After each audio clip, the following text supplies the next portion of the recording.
Wardley Hall, Lancashire, an estate defined by its history. The Jacobite Rising has left the manor sacked and broken. Tenant farmer Matthew Morton, left destitute by the conflict.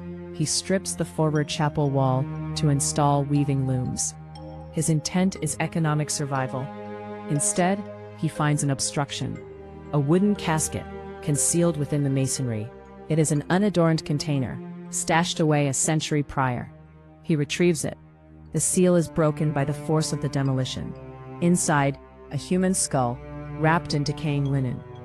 Initial inspection reveals auburn hair, preserved by the dry environment.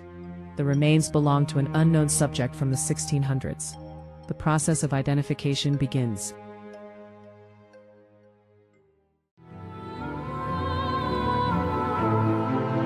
Cold stillness of the bone, a breath of dust from long ago.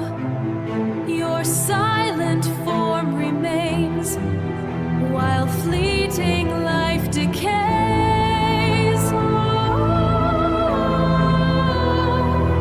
A silent form remains.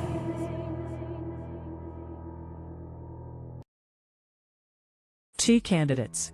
2 violent documented deaths. 1 singular relic. First, Father Ambrose Barlow, a Benedictine monk.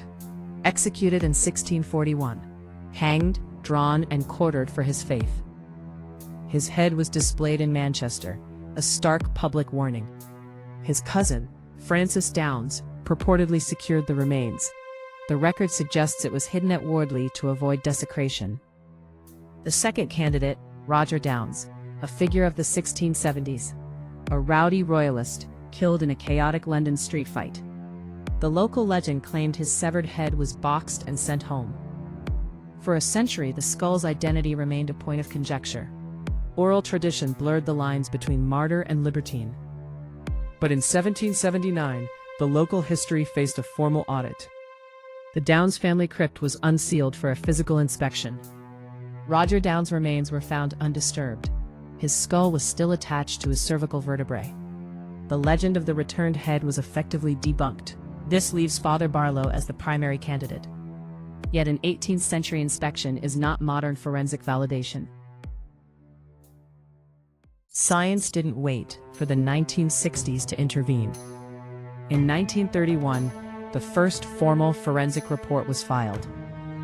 These early researchers began the work of separating fact from myth. Crucially, they compared the remains against 2 distinct timelines. Roger Downes died in his late 20s, buried in his family vault. The skull's development clearly excludes a man that young. Then came 1960, St. Bartholomew's Medical College. Experts re-evaluated the remains with modern diagnostic tools. The estimated age, 56, perfectly matches Father Ambrose Barlow. They document a penetrating lesion at the base of the cranium, consistent with the specific trauma of a 17th century public execution. The placement confirms the head was impaled, as the record stated. Age match, trauma match, historical timeline match. These physical signatures transform a family legend into forensic data. By the 1960s, the scientific consensus had hardened. The mystery seems solved, but the provenance is still incomplete. How did the relic survive? Who actually moved it from the square? The anatomy of the death is clear. The journey remains obscured. Lancaster, the site of Barlow's execution. His remains were public property of the state. Retrieval was a felony. But for his kin, the body of a martyr was a sacred object. It required a network of absolute dangerous secrecy. Evidence of this transfer? By design, it does not exist. To leave a record was to sign a death warrant for the entire household. Wardley Hall was a known bastion of Catholic resistance. The manor was designed for concealment. The skull wasn't displayed, it was entombed within the masonry. It was a silence they hoped would last forever. They risked their estate and their lives to house the relic. No paper trail, no witnesses, only family lore passed in whispers. The skull remained silent for over a century. It survived the religious purges, only to be found by accident. The retrieval is the missing link in the chain. History is what remains when the records have been destroyed, but the mystery of its origins was only the beginning. Discovery wasn't the end. The skull's legend only grew.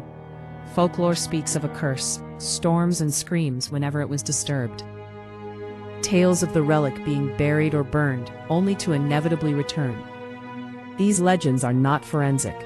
They are echoes of a deep-seated trauma. They are how history processed an object that refused to be forgotten.